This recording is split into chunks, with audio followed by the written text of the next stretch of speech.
Because we're doing that RV, we're gonna have to budget a higher amount for the transportation cost and maintenance and stuff, even if it's a lower on the housing. So it basically works out to be the same. But I want to do that, and Ruby wants to do that too. She wants to have the place that we can go anywhere. She wants to be able to just like have our living area inside. Like you sleep inside, you shit inside, but guess what? You cook outside. Okay. Right. I was actually going to design so I already designed the plans for a mobile bus that would have like spaces to stay, you know, room for other people to be on there, like a studio, a kitchen, all that. But I was debating if I should just get something that's already built out or just you say yes. So I was among the mindset of like I could build that for cheaper. I can source that stuff. I can build that. But for the amount of time and effort and energy that you would have to put into that, the amount of money that you would be saving doing that is actually pretty negligible. Yeah. It would literally the amount of like even if you saved $2,000 doing that, like from $8,000 to $10,000. That might take you over the month that you would have had to have that $2,000 of income to support yourself or do other things. Yeah. And so literally just buying it right out, then you also get the fact that like somebody who has known how to do this has done it. It's not you just figuring it out. And you can use that to reverse engineer that for yourself in the future. Yeah. So it's not just because it's easier or faster, but it's because if you can do it yourself and you're among that mindset, then you can take what they have and just rebuild it for you. And Ruby convinced me on that one because I wanted to just like build it. You know what I mean? You said, and it's crazy because like we have building experience too. Like we did that shit in America. Like, yeah, I'm sure you. Yeah, did you get some of that in the Navy too?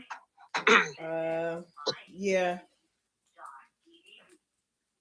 I feel like I don't know. So it's not that we couldn't do it, but it doesn't become practical when we want to use our time to tour. Yeah, I ain't gonna lie. If I could literally tour for the next like couple of months and then take a break, like probably around spring, like in that period right before it turns summer, and I just come here and work on the house and get this ready to like do stuff here. So by summertime comes, I can throw parties here. I can fucking do festivals here. That's my goal, is to like tour until I have enough money to put on my own shows. So that's what I'm saying. So that money that you make, so like we'll say we tour for 3 months. Yeah. And that allows us each to make, what did I say? So if we're doing like 500, right? And we do 1,000 for expenses, then we're at like 4. So we're doing like $2,000 a piece, say 1,500 a piece. So if we're at 1,500, then you could set like $1,000 aside a month, because we're gonna have to think about food and other things. But like, you could set $1,000 aside a month, straight up, just to do that with that. And so if we did it for 3 months, then you would come back with $3,000 that you could throw directly into the house. Or say it's $2,400, and you save like the other $600 for like music, networking, etc. Yeah. You know what I mean? Like just, I don't know, software updates, you know, any unexpected stuff. But it would still give you the flexibility, and that's kind of why I care about the money. I don't want you to be spread thin. I want you to be able to actually do what you want to do. Yeah. I don't really. All right. So when I say I don't care about the money, I do care about the money. But for me, it's like if I just had the vehicle, I'll be out right now. I would literally be touring right now if I had the vehicle. Right. So like let me ask you 2 questions. Yeah. One, which is more important? Your career on the road, touring, doing music stuff, networking, building your brand, or is it the event space? I think the space is important, but for right now, for right now where I am and how I want to connect with people and actually showcase my artistry, I think I need to be outside. Like I can work on this. What I noticed about my home is like I come back here, I can leave and go for like months and come back and it still will look exactly how I left it. So I can keep like planting seeds and fixing things up, but like I can't. I mean, I can grow from my house, but I think it's time for me to start moving. You know, really start traveling. I think that would be best for me right now as an artist. Just like, especially since I just dropped hella music, and Mm-hmm. it's like I need to start promoting it. People don't really know who I am as an artist. They know who I am And as a person, maybe as a DJ, but as an artist, no one has seen that version of me. And I want to showcase myself as an artist, but also as a manager and somebody who's managing my own label. You know, like I want to come up like you know how Jay-Z back in the day he pulled up.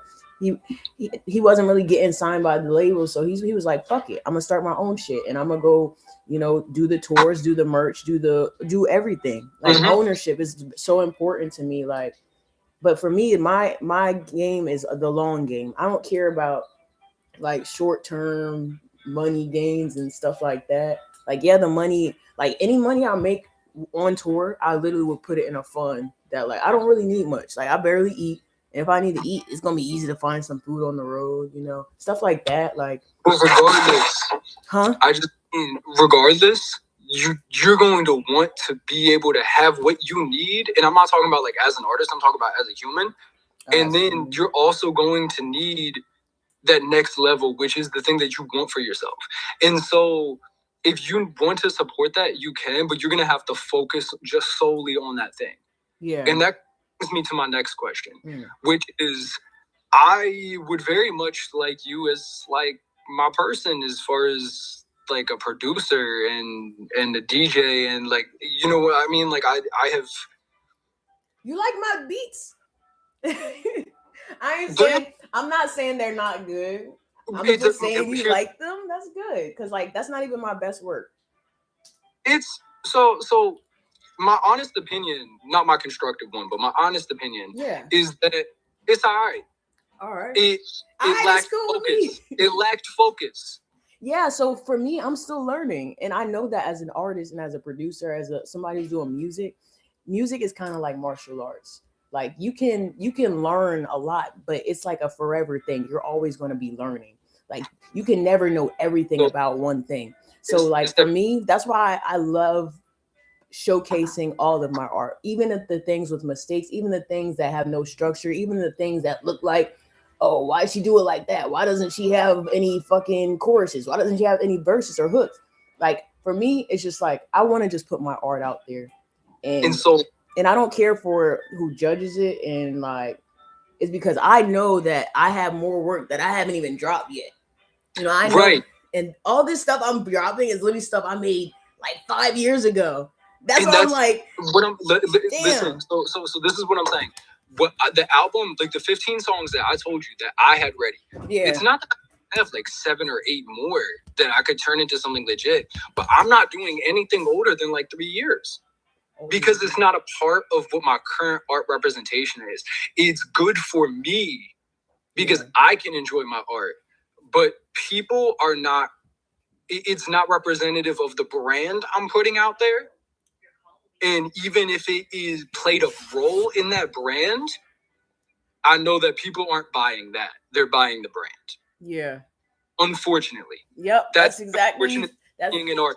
Brand building. That's what it's important for artists. They don't give a shit about what you went through to make that art. Yeah. They just give that you made good art. You made and good that's art. Why you made a brand. I say it's not that like I don't mean it like not constructively, but it's that will come across. And so I want to make sure that focus does. I want to make sure that you do the things that you need to do for you as an artist. And I don't want to ask so much of you that is going to hinder your ability to focus on you. You know what I mean? So like if I don't want to ask you to like make me, you know, a 10 track, you know, of beats and then we work on it and get that done in a month because that's very feasible. I think we could do that, and I think it would be best if I was present with you. But I think so too. But here's my thing. If you don't feel happy with your artistry that you are coming on tour with, that is going to affect your focus in helping me. So I just had a situation happen yesterday. I was going to bring an artist on my team. I wanted to low key kind of do a deal with them, but I don't know. Like, for me, energy is everything. Like, if I feel something is off by a little bit, I'll be like, hold on, let me go work on myself for a little bit. Let me leave the conversation. Let me work on myself. See if there's something wrong here with what I'm doing. But basically, I didn't like how things went yesterday. So I personally said, fuck it. I don't think I want to work with that person. And I want to make sure that I like this season I'm going in right now. I want to make sure that I'm like the people that, like, for me, I can go on tour and travel by myself all day and not give a fuck and still enjoy life.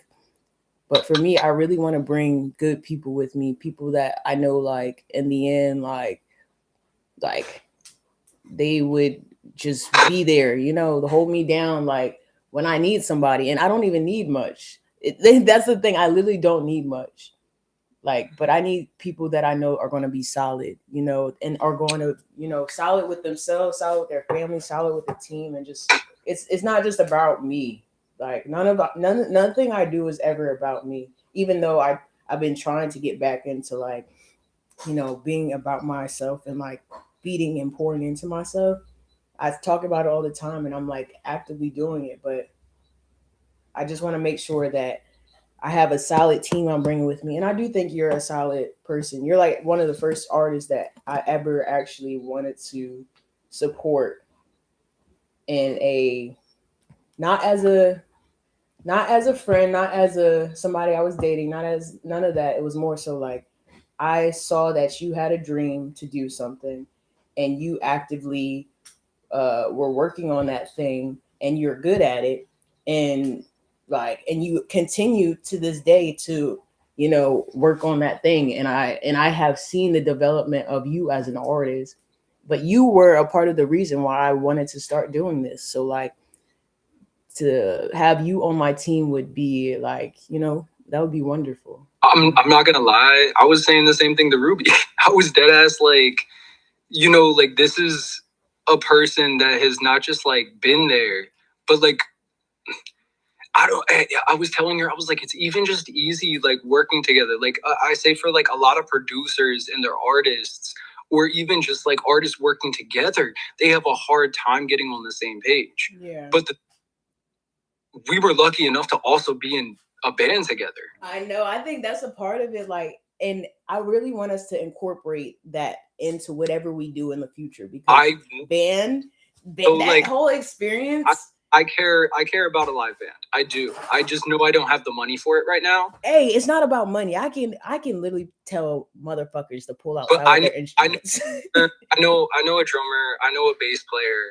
Even if we went to a school, like, we could literally go to Haverford right now and tell them to pull the band out, stuff like that. Yeah, school.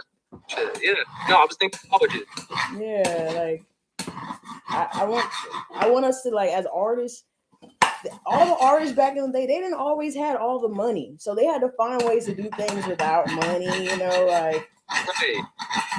And so that's kind of what I mean is, like, in the modern day is probably sourcing the artists in the city that we want to tour in. Yep. Right. So if we meet for a half hour set, my thing is a half hour set. If we had two more people who could put on a half hour, that gives us a variety. And so I was thinking per our style. So we have, I'm not gonna lie, as an artist, I feel like you need a more defined sound. Me? Yes. I agree. But so I'm working on that. So that's what this I agree. It's funny because this project that I'm dropping, what it started as, it was supposed to be an Afro beat thing, like an Afro beat vibe. So it was all Afro beats. But the problem was, I'm not like, I'm not like straight from Africa, so my language, the way I speak it, is going to be Americanized. So it's more of Americanized R&B, like pop. So I called it world pop. They told chat said to call it world Afro pop or something like that. Afro pop. So it's like popular Afro type music. The world music. I mean, World music. if you slide into the world music, because I care about that shit. Like I care about incorporating all the sounds. Oh yes. Oh my God. Like, so a big part for me, and I haven't gotten there yet because I'm not sure how I've wanted to incorporate it because it's not core to what I like in my music, but I do want to incorporate it, is Middle Eastern music. Yes, you should do that. Oh, please let me make some beats for you like that. That'll be fine. Yeah. No, do it, please. Yeah, but that's what I mean is though. So like I wanted to send you what is core to my sound. Like when I put on one of those beats, you know, I will throw on those instrumentals and I'll be like, oh, this is easy for me to write to. Yeah. You know what I mean? It's easy to get in inspiration. You know, and so Middle Eastern music doesn't really do that for me. But if I have that incorporated into something that does, then I'm able to get people essentially the same way. You know what I mean? I can get people feeling Middle Eastern music because they put the bass. Yeah. And so, and I'm like, well, if that's my show and I am Middle Eastern, then I am the person to bring that to the forefront. And so, yeah, there's definitely, and in my lyrics, I'm trying to incorporate, it's less political ideology now. I do see what you're saying about that kind of artist, and I used to be more like that. Yeah. I'm not gonna lie, it's too preachy to me. It comes across.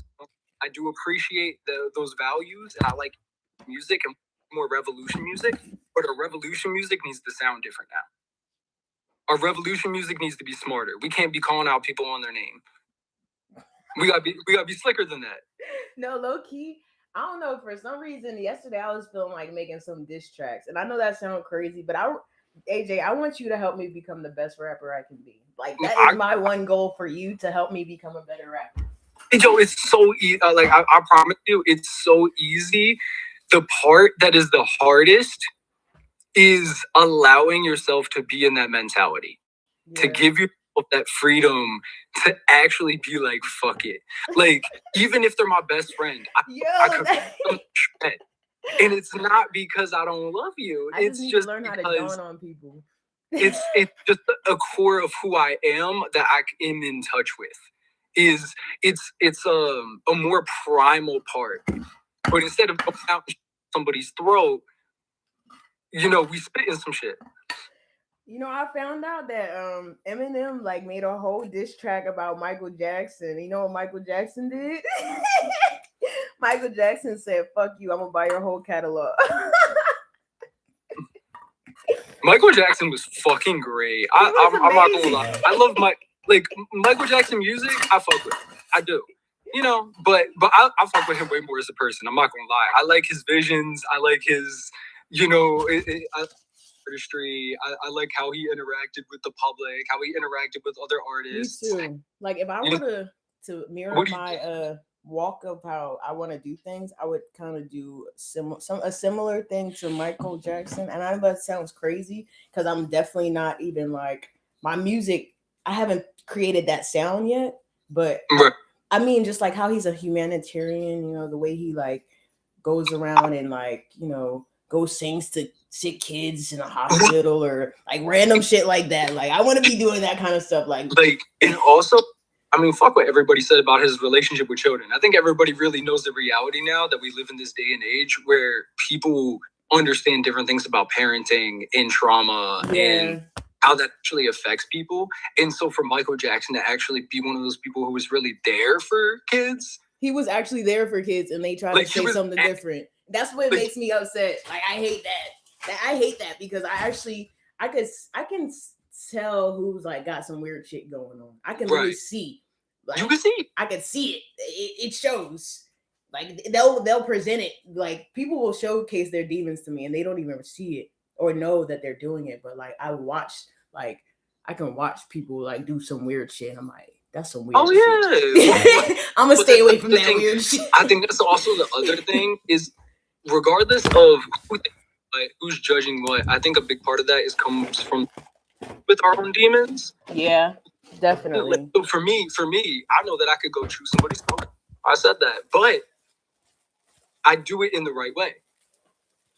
You know what I mean? Like you can do it in the way that's you can be cool with demons. You just got doing good things for yourself. I hope this tastes good. Like I like helping my community, but it pisses me off when my community don't want help. You're funny for that. Wait, this was so good. I just made fried rice. She said, oh. Like she knew it was good before she ate it. That's the best shit ever. Yeah, have you ever made fried rice? This is my second time making it, and this is actually really good for the second time of me making it. The first time I made it, oh my goodness! Actually, this is the third time I made it. I'm not gonna lie. I seen a post where you asked how to make bread. So I wanted to see what people would say. But I'm guessing you don't have the most cooking experience. No, so actually, I know how to cook. I don't know how to bake. Okay. I don't know how to bake shit. So I can help. I can help. Really simple thing with baking.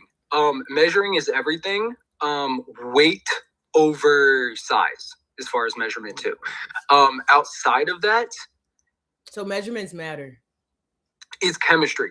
Yes, measurements matter. It took forever to get that sort of and say, fuck that recipe. Start making my own. So here's the thing. What I do is I find specific recipes that I can modify. Okay. And so they're modeled a specific way. And I was actually literally telling that earlier because she found a pancake recipe that she made today. And they were like literally the best pancakes I've ever had in my life. Really? But we're also, Ruby, she makes our own oat flour. She makes her own what? Oat flour. Really? Yeah, so you just take oats and you grind them up. And then she uses that. We did it with rice. Oh, that's smart. We've made rice flour, rice milk, oat flour, oat milk. I made ice cream from the remainder of like the oat milk, the rice milk, and some coconut milk that we had left over. We make our own shampoo now. That's lit. Y'all over there being creative. I like that. That's fire. So like literally, I just be asking AI on the fucking internet though. Like we just be asking the right questions. Yeah. And so like for example, if I want my thing to rise, if I baked something last time and I had a problem with it rising where I think the batter is too thick, then I just look up like, hey yo, what is going to add this liquid that is also going to it rise and keep the structure? And then I find out, oh, that's egg. And so then it allows me to go make a batter on my own and be like, hey, yo, this is too thick. Let me just add an egg. Oh. When it's fried rice, honestly, make some rice, saute some vegetables. That's what I didn't have. I didn't add no veggies to it. Throw the rice in and crack an egg on it. Crack the egg after you put everything else in. I like to, yeah. That's I like to. I fucked up this time. That's the only thing I fucked up. Even though it still tastes good and came out all right, I did the egg. I threw the egg in and then threw the rice in and then the veggies. I should have did the exact opposite. Yeah, and it's more just like egg in your rice rather than it is like it doesn't coat. Like a lot of it, I feel like is the yolk coating it. Like that's what I do with my noodles too. Like when I make ramen, like I don't really use the packet. I'll use like a little bit of it, but I'll season it myself. That shit is so good. You know, like whatever in it, and then I'll. Same with the sauce. I'll like chop up veggies, throw that in there. Oh my goodness, this was like the greatest idea I ever had. I think I'm gonna like I don't know how I'm gonna go about doing this, but I want to cook for somebody. I want to cook for somebody so bad. And I know that sounds so crazy, but like I don't cook for myself ever. I literally only cook for somebody else. But today I was like, I'm hungry. Let me cook for myself. But this rice is so good. It makes me want to go cook for somebody else. That's awesome. I love that shit. That's honestly, I enjoy cooking for myself. I just be doing it in like solitary. It'd be like 1 a.m. And I'll be like, let me make some hot dogs or something. like even if it's just some. Not let me make some hot dogs. Don't get me wrong. I made some stir fries. I don't like eating hot dogs anymore. Honestly, I learned a crazy fact, which is that the amount of nitrates and preservatives and everything in a hot dog, how basically carcinogenic it is, it basically takes a half hour off your life every hot dog you eat. Are you serious? Damn. I love me a good That's like a pack of cigarettes. That's like a whole pack of cigarettes. The fuck? Wait, one hot dog is like a whole pack. Half a hot dog is like a pack of cigarettes. A whole hot dog is like a whole pack of cigarettes. Yeah, like a 40-pound hot dog is like a pack of. Rather smoke some Marlboro Reds. No, I'm kidding. But Yo, honestly, Marlboro Red's not bad. They're my favorite. Besides, I only smoke Marlboro Reds on the ship though, because people say it's a cowboy killing. So when I'm a pirate, then I can smoke Reds. But when I'm a cowboy, I'm not smoking no Reds. I'd rather smoke some weed. I'd rather smoke some weed. No, I do. But speaking of that, I actually have a question for you. Yeah. Yesterday I was having a conversation with my cousin about how most of my money is spent on tobacco. Literally, that's like for the past year. If people want to know where my money went to, it went to DoorDash, Postmates, and maybe tobacco.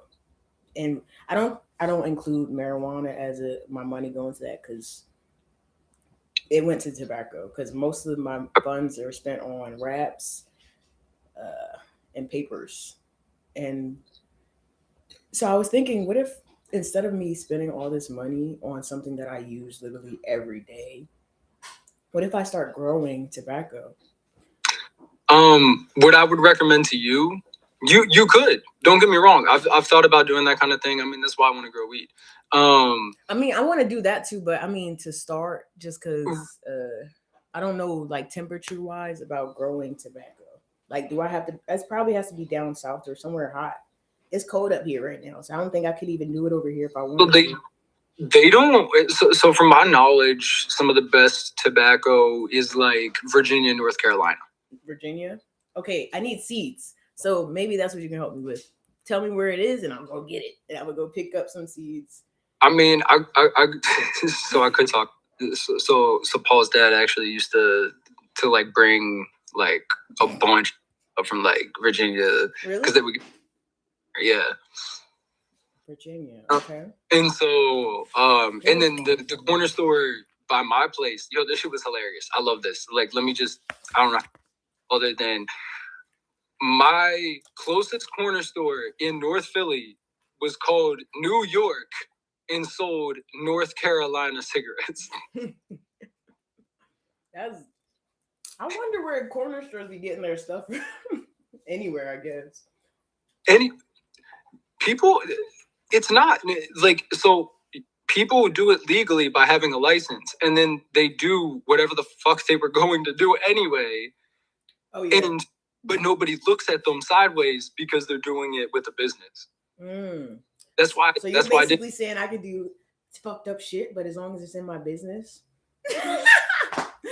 as long as it's through the business. So what you do is you have a holding company that owns the business. You do fucked up shit through the business, so that way they can close that business, but you still have your holding company. So you still have the money from that business, even if they fuck up that business. So, okay, a holding company holds everything. So they, for example, the holding company might own, I don't know, like 60% of units of the company. It's like 100 units and they own 60 units. Okay. Then essentially you funnel that money to the holding company. So if they get 60% and the other 40% is distributed between whoever else, because the holding company more likely than not is going to have other members. Because they're going to be managing multiple businesses at that point. Yeah. So they're going to need somebody to manage the businesses, somebody to manage the finance part. So that's why I said 60-40. So, but basically, those people are paid, even if the business, goes out. Do you know if there's a way to like get funding for employees? Yeah, I know how to do that. Like, for example, I think probably the easiest is going to it's like an employment or staffing agency as a business. And they will a lot of times help with like apprenticeships. So if you are willing to train them, give them a certain amount of hours, they'll pay like half the salary and also give you a source of employees. Nice. Because I do want to get to the point where, like, all right, let's say I tour and like we actually make a good amount of money that like more people want us to see us on tour. Mm-hmm. And I just want to, I don't know. Fuck, what was I about to say? Fuck, I just tour. We have to tour. We have to tour for sure. I feel like this is definitely the time. Well, here's my thought. If we want to tour, if we do it with like our own vehicle and we just pay for like housing, like rooms or something, then we're probably close to like. I don't mind camping too. I'm a real nigga. I will go out and fucking bring a tent and camp, okay, and then go fucking perform and then go hang out with my fans after. Okay. Like I literally will do anything just to like not do anything, but more so. No. But you want to make the dream happen. I feel you. Yes, like I love camping. I love being in the experience of the places where I'm going. Like, I'm down for that too, but we would still need a vehicle. Oh, so we could take a. Speaking of that, I was about to go get one. You were about to go get one, but okay, that's what I'm talking about. So that's why I wanted to talk about a feasible financial plan. Yes. Because your expected income is going to be around $1,500 to $2,000. Then that's great because that's going to help you factor in how much is going to go to a car payment if you did. Mm-hmm. Because I'm guessing that whatever vehicle that we'll need is probably going to be around $10,000 to $20,000. Mm-hmm. Well, I'm guessing 10, honestly. Because if it's going to be like a van or something like that, I'm guessing it's going to be around 8 to 10. Yeah. So far, I found. I know everybody probably says fuck no to the car that I'm choosing, but this is a car that's available right now, and they already said they will get me approved. It's a Cadillac Escalade, but it's an older version, so. It's not worth it. It's not worth it on the gas. It's just not. It's size, sure, but for what it is, it's just not. Not working on gas. These are nice, but like honestly, I've hybrid options. Especially if you're looking for something, I would go for a minivan. Honestly, if you're gonna go for something as big as an Escalade, I would go for something that you can at least turn into a sleepable area. You know what I mean? So there's this I don't mind roughing it. I don't mind camping. I don't mind sleeping in the car. Ruby even said that. Like, really? She would do that too? Well, I mean, obviously, if there was enough space, like, but we would just need to be able to give Amira what she'd need. Like, we weren't Amira before. Amira was 2 when we went camping with her. Yo, bro, Amira was 2. I had her in the car with me while I had 10 packs, fucking driving around. You sound like my dad. It's like, That's what your dad did? I don't know. No, I'm just saying. Just the way I'm. Oh my goodness. Yeah, I know. I guess I went full dad mode. Yeah. But like, and we were camping in a tent. And, police came through. With the baby there too. Bro, they didn't see us. They didn't care. They didn't do anything. They were looking for. Through. Coincidental. I don't even know if they were. Personally, I thought the dudes called the cops on me. So they could have. I feel like your mind manifested those. You got worried. No. We got back. We parked. We were in the car, and like fucking 6 cop cars with like lights on, searchlights, everything lighting up the whole campground. It was crazy. Well, like when I tell you, like really did that shit. Like it's It's the camping was the easy part. Where were you camping at? That was like a KOA campground. KOA, what's that? Campgrounds of America. Campgrounds of America. Is that like a American Corps thing? American Corps thing? No, it's just an organization that has campgrounds around the United States. They just charge per night. How much?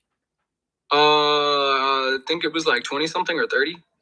For the night, you just pay $20-$30 and you can be there, camp there. I think it's bulk discounts if you did like a week or something like that. Like because we did like a few days, but we did like 5 days there, but then cut it short and went and stayed at a hotel because it was just too goddamn cold. Yeah, low key. Yeah, honestly.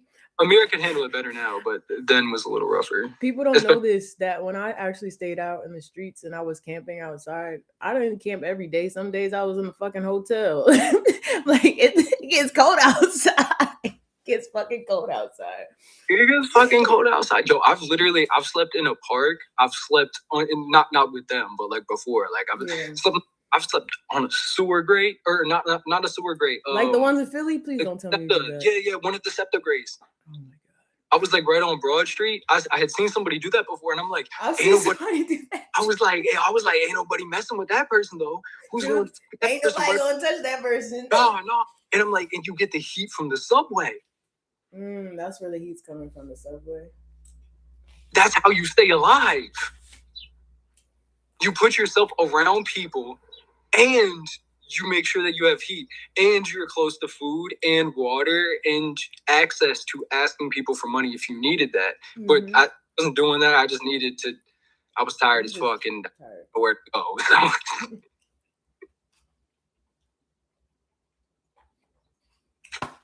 I hope that never happens again.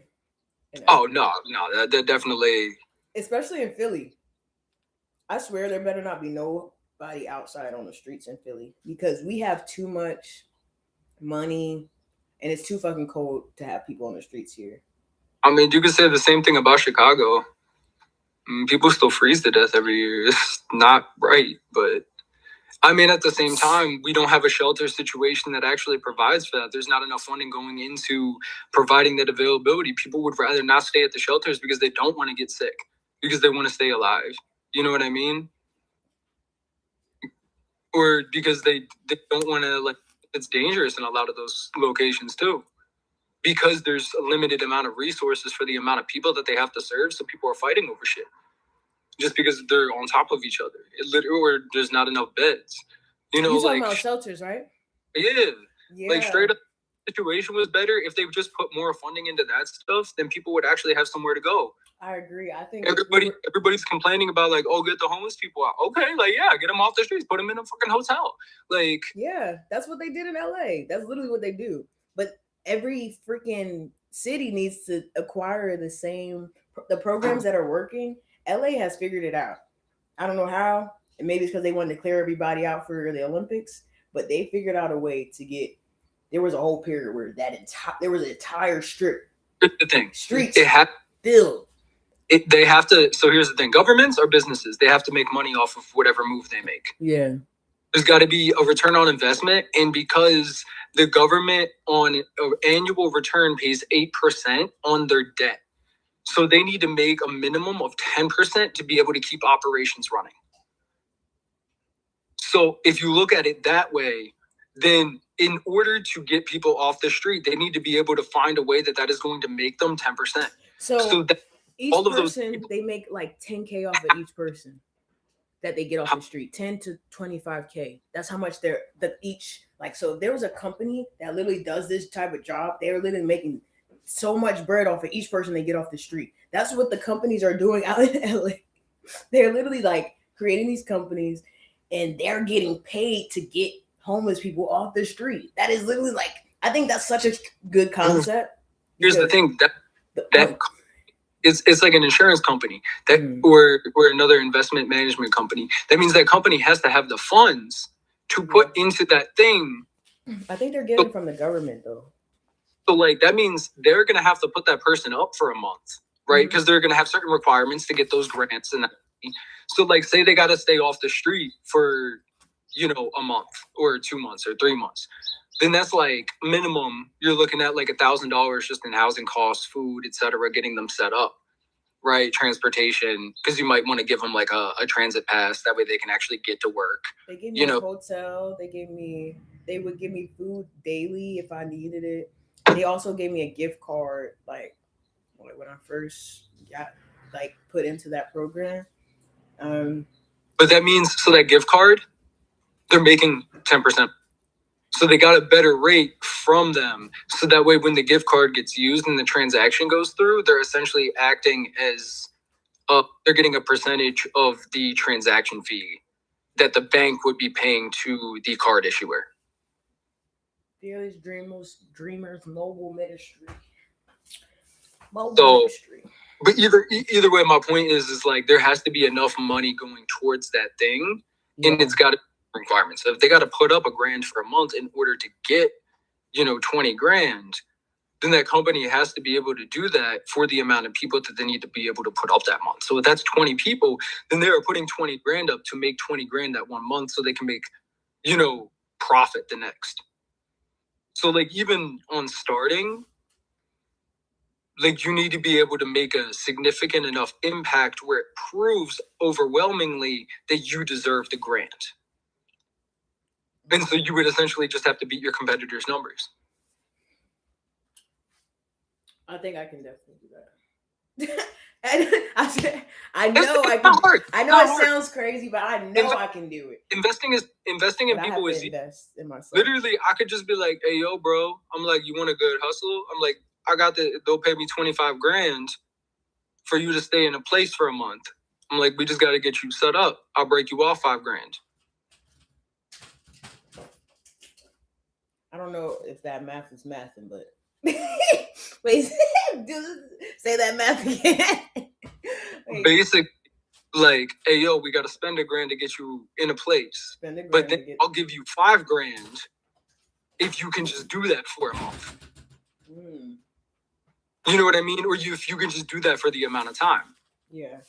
If you can get a job, I'll give you so much money. If you can do this, I'll give you so much money. And so that's how they design their program. So they are like, some people will be working towards going to school. Some people working towards careers, like actually getting a job. Yeah. And the whole idea is because they need them in those positions to be able to generate the revenue enough so they can collect the tax revenue. Because what's the baseline percentage tax rate in this country? 10%. That's why they need everybody to work. That it's literally just so they can pay their debt.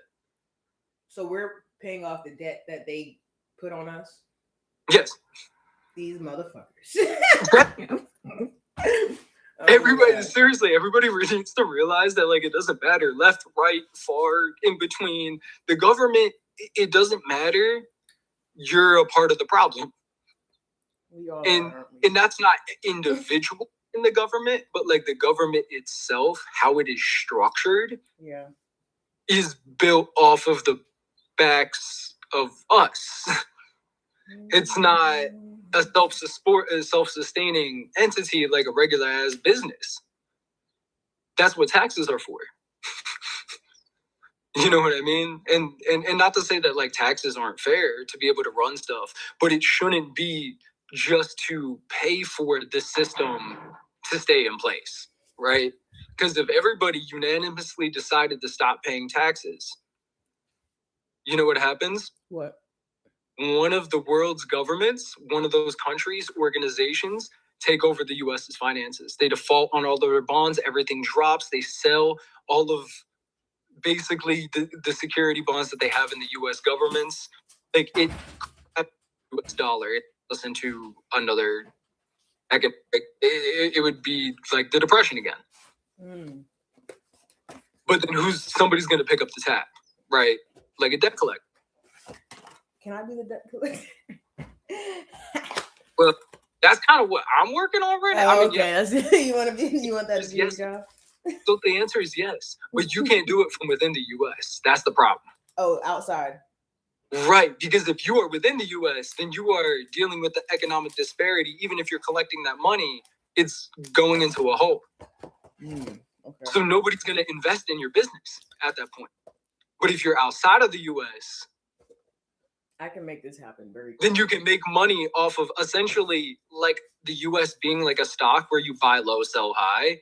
The U.S. stock is going to crash. And if you're outside of that system, then you get to buy that U.S. stock when it's low and sell high. And that's what the BRICS. So should I leave like next week? I'm trying to even like honestly, like I said that I would like to be out of the country by the time Amira is 5. That doesn't look cool. She's 3. So okay. I think that's so very feasible. It is, but it's grind time. I know it is prime time. So I don't know what, if you were looking at. I think. Did you mention Thailand to me? Because mention who? Did you talk to me? Did we have a conversation about Thailand at all? I think so, possibly. Okay. I'm trying to get a handful of people. I don't care. I'll bring my aunt because my aunt is like, she wants to live in a similar way that we want to live. Yeah. Like, have your own property. You have enough people to each do a job and you're able to support yourselves. Yeah. And that gives you the freedom to actually be able to do what you want to do. And then if we want to go off touring, then we bring back money and break that unit. You know what I mean? Yeah. Traditional value shit. Like, it's really not that different. So my aunt appreciates that, regardless of the growing aspect, maintaining the land, the house, the work that you put in or contributing to the community. Understand, she was in the Peace Corps, you know? And so she's feasible for it. I met somebody else in AmeriCorps that would definitely be feasible for it. He was actually my roommate my second year. His name is Canyon. His name is Canyon Hunt. Canyon Hunt. Bro is indigenous as could be. He just looks white. He looks white, but he's indigenous, super indigenous. So you can Canyon like, Hunt. Like that's our interesting name. Met, we were like, oh shit. Like, we're in different places in life, but it was kind of like that. Oh, there's one spirit. We're all connected. We just share different perspectives and pieces of it. Yeah. You know what I mean? He's one of those that can connect to that greater. Yeah. And that's real nice. So like, that's the kind of person who's able to, you know, make sense why he went to AmeriCorps, even if he was just a fuck boy in college in West Virginia. You know what I mean? Like, hey, yeah. Sure, yeah. He was like, yo, like, he went to AmeriCorps to like do stuff for himself, but he's like, I'm not gonna stop having fun. Right, never stop having fun. That is, I don't ever want anybody to stop having fun. Like, everybody needs to always have fun. Now he's living in his Prius, just driving around with his dog. In his Prius with his dog? Yeah, that sounds cute. He was in Mesa in Arizona, just like 3 hours away. That's it. I was thinking about hitting him up and being like, hey, yo, what you trying to do? He's got a guitar. I'm pretty sure he plays. What does he play? I'm pretty sure he plays guitar. Nice. Electric or? No, acoustic. Okay, nice. You know what we need? I want us to get the full band together one day. I'm talking Henry, Justin. We get like all the people from high school. Oh my god. And we put on a real fucking show. Like a whole fucking stage show. Justin. Oh my god. Wouldn't that be lit? Oh my, I haven't even talked to Justin in so long. I remember I loved his mom. Justin was great. Like, I saw I love his mom so much. Like a couple years later, I went to their graduation and I saw her, and that was just awesome. Oh my gosh, yeah. I used to have lost her number. She gave me her business card too. Dang, find it. She was literally doing like networking stuff too at that time. Dang. I remember his mom was always so cool. Like, I like how she showed up, you know, was supportive and just she was, I'm not gonna lie, she was probably one of my favorite people I've ever met in general. You know what I mean? Yeah. Like, she just, it all around. It was the energy. It was how she showed up, like how the support. She showed up. But it was like she genuinely was just like, nah, like, I'm happy. I feel like that woman was just able to do what she wanted to do for herself. She was responsible. She stayed healthy, and she created the time for herself to enjoy life. You know, I really, really respect her. Me you know, too. she was she was just cool as shit too. It's not even that she did all that. She wasn't just good at being a human, but she was also just cool as shit. Yeah, she was cool. She was funny.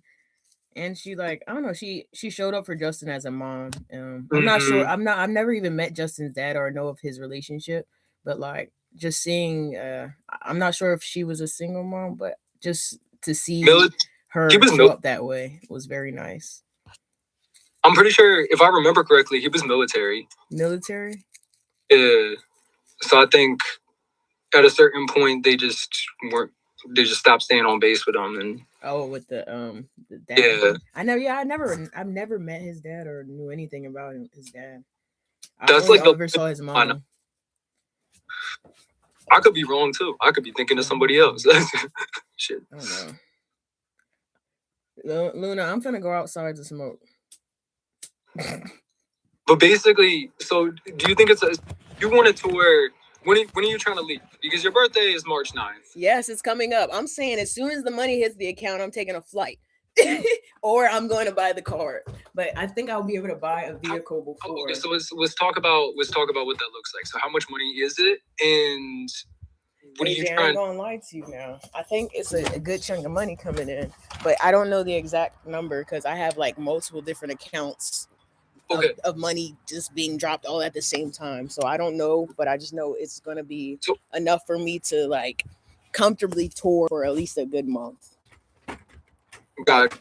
If I had a vehicle, I could like easily just I was going to say more and or a vehicle. More or less than 10 grand. Probably less than. Okay. Because it would be more feasible, I guess. Regardless, it would be more feasible to like rent to own one of those vehicles that's already a van that you could turn into like a mini studio or something. That's what I was thinking too. Rent to own type of situation would be cool, or like a lease to own. That way we wouldn't have to worry about where we stayed and could just pay that in the process as opposed to one big chunk. Because you're gonna like, for example, if that's because especially if you do that under the business, like the business owns it, not you. That's what to do.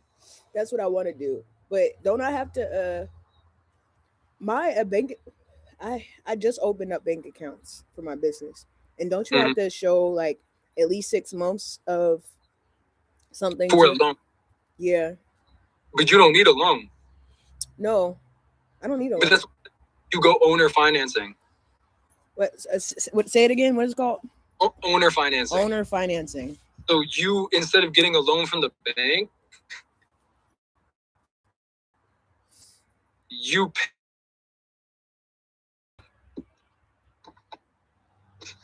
Okay.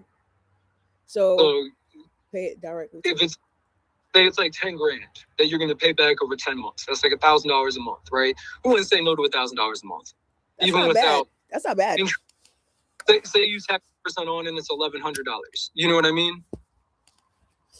$1,000 a month. Right. So $1,100 out of the collective $3,000 that the business would make as a whole, right?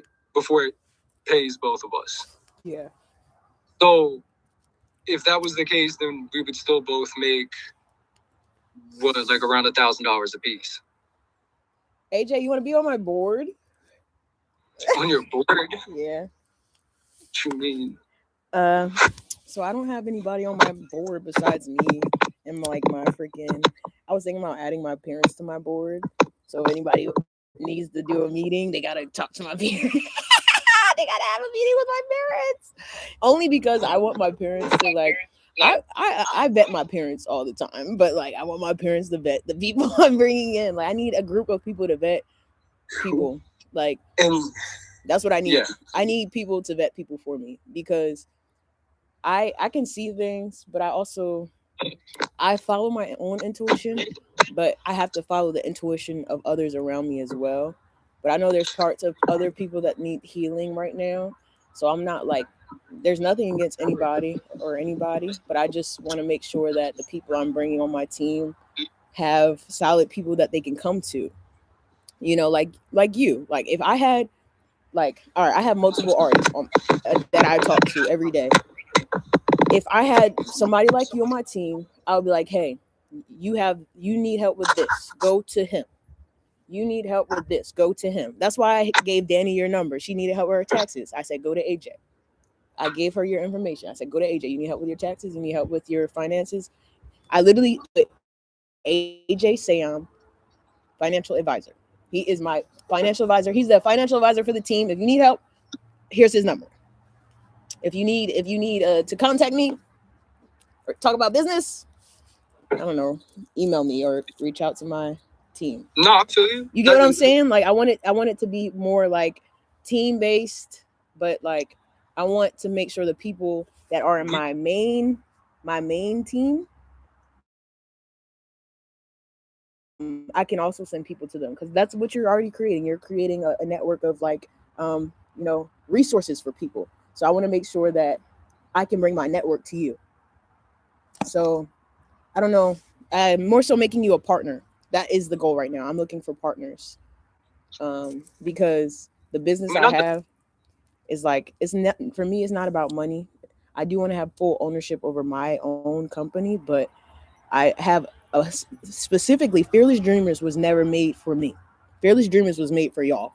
It was made for the artists. It was made for the people the underdogs, the people who don't have people to support them, the people who don't have like financial support or somebody to create their brands. Like that's what FD is for. That is what the Fearless Dreamer is for.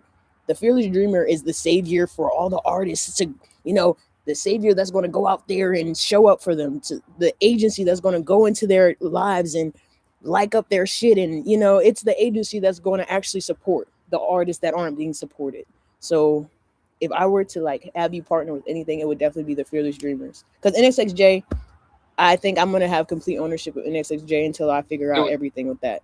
But FD... No, keep it that way. Keep it. FD, that's the team. FD is the team. That's the family. That's the dream. That's the dream team right there. So like partnership, if you're down for that, and then we can like figure this out more. Because I think if we are able to establish like partnership when it comes to business, I think it'll be easier for me to bring you clients, and it'll be easier for me to vet who's a part of the team for real. Seriously. Yes. So I guess. Ooh, I'm asking for business partnership at this moment. Hey, chill. You can think about it. Hey, think about it. I'm this. It makes sense to me. Yeah. Especially because what you're saying, like Ruby was even saying that she could be like the one who is like organizing events. She said while we're on tour, what she's going to be doing is setting up events for vendors. Yes, we can have vendors. Yeah, exactly. And so if she's starting to do that here, then she can be like adding to our tour, like hit up vendors in those areas and be like, hey, this is what I do. It's paid for. You just need to rent a spot because the people are already going to show up for this event because I'm working with these artists. Yes. You know what I mean? Yes.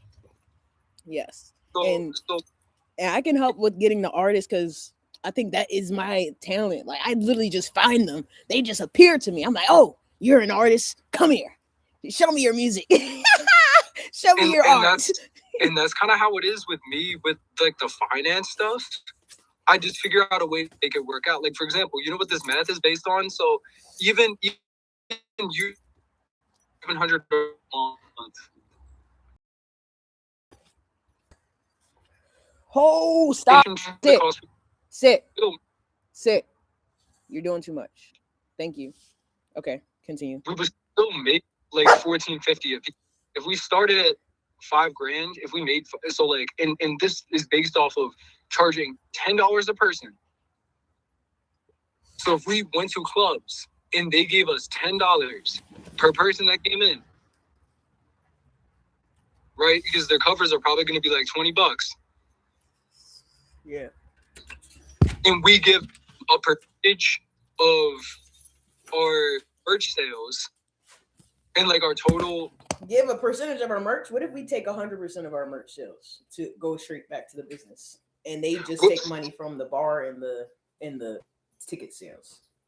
I mean, they are giving us the ability to be there and taking the money away from their ticket sales. So imagine if their admission is their ticket sales and they're charging $20, they're giving $10 away. So they're giving away 50%. But they're going to have to make a certain amount of that back to make it worth the amount that they would have made in those ticket sales. So if they have 100 people in there and they give away, say, 50%, then in each of those is $10, $500 that they give away. So if they make in 30% or even 25% of our merch sales, so we sell $1,000, they would get like $300 back.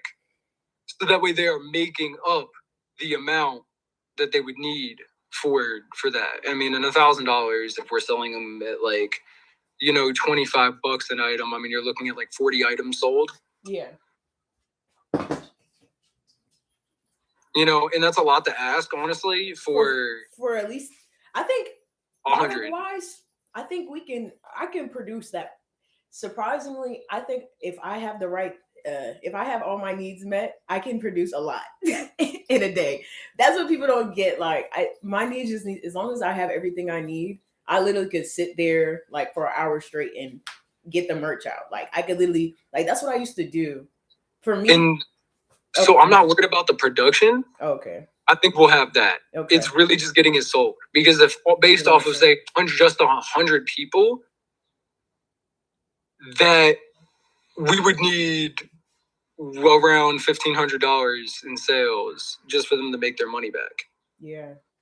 So we need to get like, we need to have something really good that people are gonna. So that means we need to have like 300 people.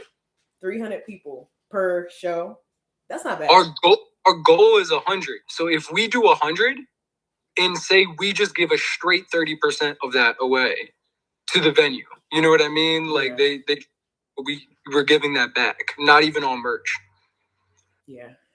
Then you're looking at, say we make $10 a person for 100 people is $1,000, and then we're giving them $300. So they really only spent $200 on an artist and got to make the rest of their money back through the drinks and whatnot. Yeah. But we brought more people in. We keep their business running. More people are going to keep showing up. Because they make more of their money, not on entry, but on the drinks. That's where their margin is. You definitely sent me a list of the places that you want to go to.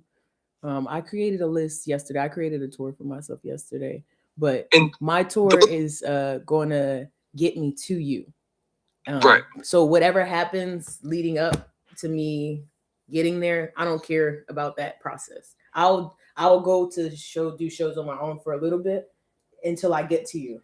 And the shows I do on my own is just going to be like me DJing places or me just doing open mics, stuff like that. And once I get to Arizona, that's when we can start doing like the full